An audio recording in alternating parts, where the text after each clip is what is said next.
Sir हमें बताइए कि आप जब सेक्रेटरी का ये जो काम आपने शुरू किया था, ये कब से शुरू किया था? सबसे पहले आपका कौन था, आप बताएंगे कुछ उसके बारे में? ये सबसे पहले मैं प्रियंका से स्टार्ट किया था। उसके पहले मैं फिल्म डिस्ट्रीब्यूटर था, प्रोड्यूसर था और फिल्म में फाइनेंस अरेंज करवाता हूँ। तो Priyanka was my first client. तो कितने टाइम तक प्रियंका के साथ में आप रहे, कुछ बता सकते हैं? करीब 4 साल तक। तो आपने क्यों छोड़ी उनकी सेक्रेटरी आप जो करते थे? क्या रीज़न था कि आपने छोड़ दिया? नहीं, मैंने नहीं छोड़ा, उन्होंने मुझे निकाल दिया। क्या रीज़न था, कुछ बताएंगे आप? एक्चुअली मैं क्या कुछ एग्रेसिव टाइप का हूँ, कोई भी काम करता हूँ ना तो एग्रेसिव में करता हूँ। तो प्रियंका को जब प्रमोट करने में लगा तो भी एग्रेसिव था कि इसको फिल्म दिलानी, ये करनी। जब आदमी एग्रेसिव होता है तो झगड़ा होता है। तो मुझे था कि इसको एक अच्छे मुकाम पे पहुंचाना है, टॉप पोजीशन पहुंचाना है। तो उस करने में थोड़ा आपस में झगड़ा होता है। और हम दोनों के शॉर्ट टेम्पर्ड हैं, दोनों रेस्टलेस है, थोड़ा डिफरेंट टाइप का दोनों का नेचर है, तो डेली झगड़ते थे।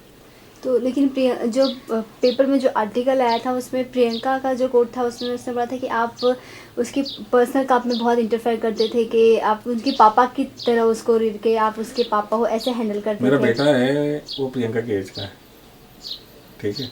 तो प्रियंका जब मेरे पास थी तो 18 साल की थी। तो 18 साल की लड़की को कितनी अकल होती है। तो यदि उसके गार्जियन बन के नहीं काम करेंगे तो फिर तो गलत है ना। तो उसको उसकी अच्छाइयाँ सोचना चाहिए कि मैंने तो कभी उसको गलत काम करने के लिए नहीं बोला ना, हमेशा उसको हर चीज़ से बचाया, अच्छे रास्ते पे ले गया। मैं चाहता था ग्रेसफुली टॉप पे पहुँचे। टॉप पे पहुँचने के और भी बहुत तरीके हो सकते, लेकिन मैं चाहता था जब मुझे इंडस्ट्री का पुराना आदमी सब मैं उसका काम देख रहा हूँ, being a financier, being a producer, तो उसका ऐसे काम देखूँ कि ग्रेसफुली इज्जत के साथ इंडस्ट्री में सक्सेस पाए, उसके बाद आगे वो शादी करे और फ्यूचर में जो भी हो वो भी ग्रेसफुली रहे। तो मेरा थोड़ा बहुत था। तो मैं चाहता, मैं स्ट्रिक्ट रहता था उसके साथ, रोकता था उसे गलत चीज़ों से जो कि मैंने देखा था जिसके कारण बहुत सी आर्टिस्ट जीरो हो चुके हैं। तो आपको क्या लगता है कि आपने किसी की इतनी फिक्र की और आज आप खुद एक आपका इतना बड़ा अमाउंट है, जो आपके इतने पैसे हैं वो फंसे हुए हैं, ये कैसे निकल सकते हैं? क्या रास्ता है इसका? फंसे तो एक्चुअली अभी प्रियंका को सोचना चाहिए कि म्यूचुअली बैठ के सेटल करने के बाद इतना पब्लिक मैटर होना नहीं चाहिए था। ये उसके पिताजी आर्मी बैकग्राउंड से आए हैं, तो उन्हें सिविलियन लाइफ का इतना ज़्यादा नॉलेज नहीं है, न फिल्म लाइन का नॉलेज है। तो प्रियंका तो अब आज भी बच्ची ही कहलाएगी, लेकिन उसके फादर और मदर को ये सब सोचना चाहिए। दोनों आर्मी बैकग्राउंड से हैं, आर्मी में डॉक्टर थे, तो दोनों को फिल्म लाइन का नॉलेज नहीं है। फिल्म लाइन में कैसे मैटर्स सॉल्व किए जाते हैं, कैसे क्या करे जाते हैं, उन्हें नॉलेज नहीं है। तो वही मैटर को पब्लिक करते हैं। कभी कभी पुलिस में पहुंच जाएंगे डेली, मैंने ये थ्रेट करा, मैंने वो थ्रेट करा, मैंने वो करा, कुछ सब झूठी झूठी करके बेटी को शो करना चाहते हैं कि तुम्हें प्रोटेक्ट कर रहे हैं, लेकिन बेटी का कितना नुकसान कर रहे हैं वो नहीं समझते। कंट्रोवर्सी में कोई भी रहता तो आदमी अवॉइड करता है, सब दूर होते हैं। मुझसे भी होंगे, उससे भी होंगे, दोनों को नुकसान है। तो ये मैटर 5 मिनट का है, बैठ के सॉल्व करें। मेरा 1,37 लाख है। अभी उसका एडवोकेट का फ़ोन आया था कि प्रकाश जी 20 लाख ले लो। मैंने 20 लाख तो नहीं, तुम इसको 50 लाख दे दो, चेक और फिनिश करो। अब यदि 50 लाख भी नहीं देते तो मैं कुछ नहीं कर सकता।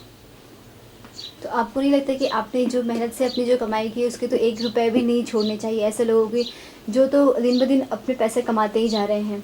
मैं झगड़ा कर रहा हूँ, अपने राइट के लिए झगड़ा कर रहा हूँ, मुझे लगता है कि मैं करेक्ट कर रहा हूँ, लेकिन फिर लोग बोलते हैं, बोले इससे तुम्हारा भी नाम खराब होता है। झगड़ा करने से बोले नाम खराब ही होता है, खुद का हक मांगना भी गलत है। कोर्ट पे इसलिए मैं बोलता हूँ कि कोर्ट्स में क्या है, पेमेंट यदि आपके पास चेक है किसी का तो ही ईजी है, उसमें भी 4-5 साल लग जाते हैं। तो मेरे कोर्ट में 6-6 महीने में डेट लगती है, वो लगती है। तो कोर्ट से भी 10-15 साल के पहले कोई डिसीजन नहीं है, तब तक वो भी बुढ़ी हो जाएगी, मैं भी पता नहीं कर रहा हूँ। तो फिर भी आज आप प्रियंका के बारे में क्या सोचते हैं? आपका इतना बड़ा अमाउंट फंसा हुआ है, अगर कभी सोचते तो क्या उसके बारे में कुछ बुरा ख्याल आता है? मैं अच्छा ही सोचता हूँ, लेकिन जब सडनली याद आता है मेरे पैसे नहीं आते तो क्षणिक 5-10 मिनट के लिए गुस्सा आता है, फिर सोचता हूँ चलो छोड़ो ना, अपन ने उसके लिए अच्छा ही करा, उसके लिए अच्छा ही सोचना चाहिए।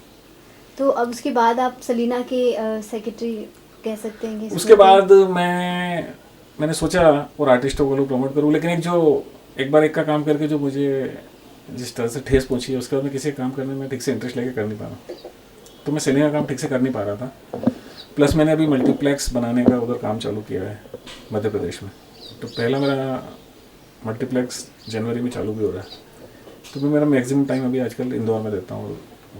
तो भी सेलिना को थोड़ा फील होता था कि आप दिन भर उसे उधर रहते हो, फिर दूसरे प्रियंका के झगड़े में लगे रहते हो।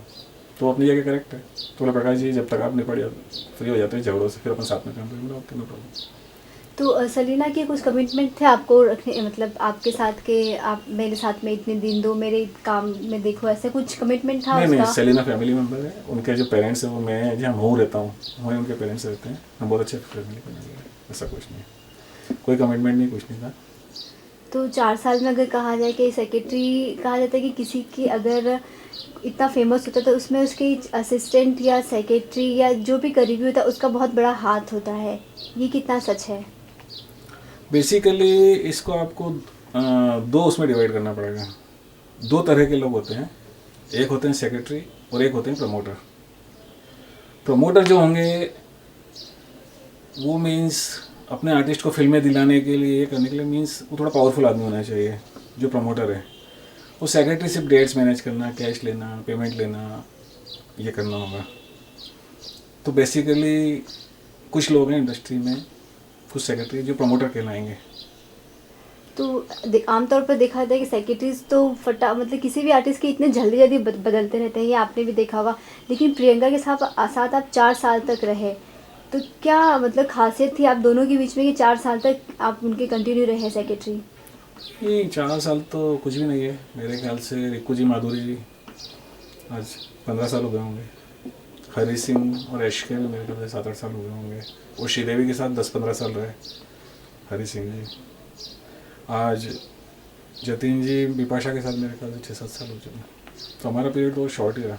अमित जी के जो सेक्रेटरी हैं वो मेरे ख्याल से 20-25 साल से साथ में हैं। ऋषि कपूर के हैं वो भी।